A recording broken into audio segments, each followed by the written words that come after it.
थुंग थुंग कंधे पर बोरा लटकाए दिन भर गलियों में भटकता रहता। इधर उधर पड़ी प्लास्टिक की बोतलें और पुरानी चीजें उठाता रहता। फिर शाम को उन्हें बेचकर 2 वक्त की रोटी कमाता। थुंग थुंग अपनी बीवी और बच्चे के साथ एक टूटी हुई झोपड़ी में रहता था।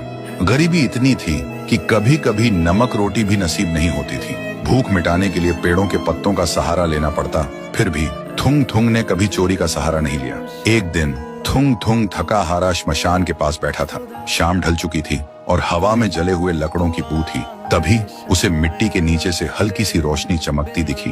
वह धीरे से उठा और मिट्टी खोदने लगा। कुछ ही देर में उसे जमीन के अंदर से एक पुराना सा लोहे का घंटी वाला दिया मिला। जैसे ही उसने उसे उठाया, एक भारी आवाज गूंजी, जो भी इस दिए को जगाएगा उसकी हर इच्छा पूरी होगी, लेकिन बदले में उसकी सबसे प्यारी चीज चली जाएगी। थुंग थुंग का दिल जोर जोर से धड़कने लगा। वह मन ही मन सोचने लगा, सबसे प्यारी चीज मतलब क्या? वह घर लौटा और बीवी को सब बताया। बीवी ने ध्यान से सुना। उसकी आंखों में डर भी था और थोड़ी सी उम्मीद भी।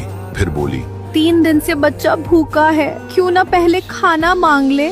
थुंग थुंग ने कांपते हाथों से दिया जलाया और धीरे से बोला, हे दिए, मेरे भूखे बच्चे के लिए अनाज दे दो, बस पेट भर खाना दे दो। अचानक पूरी झोपड़ी अनाज और रोटियों से भर गई। बीवी खुशी से रो पड़ी।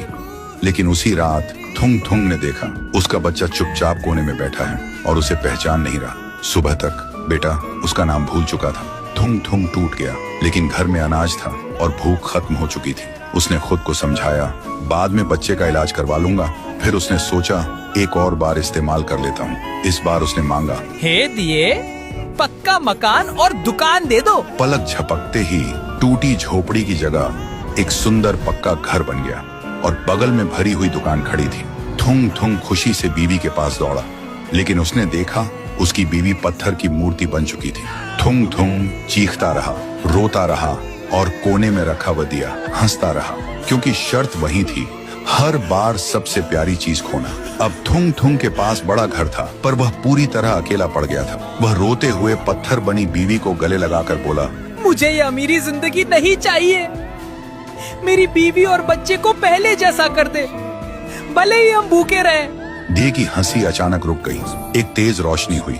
जब रोशनी हटी, न पक्का घर था न अनाज का ढेर। फिर वही पुरानी टूटी हुई झोपड़ी थी, लेकिन सामने उसका बच्चा खेल रहा था और बीवी मुस्कुरा रही थी। थुंग थुंग ने सुकून की सांस ली और उस मनहूस दिए को वापस श्मशान ले जाकर मिट्टी में हमेशा हमेशा के लिए दफना दिया।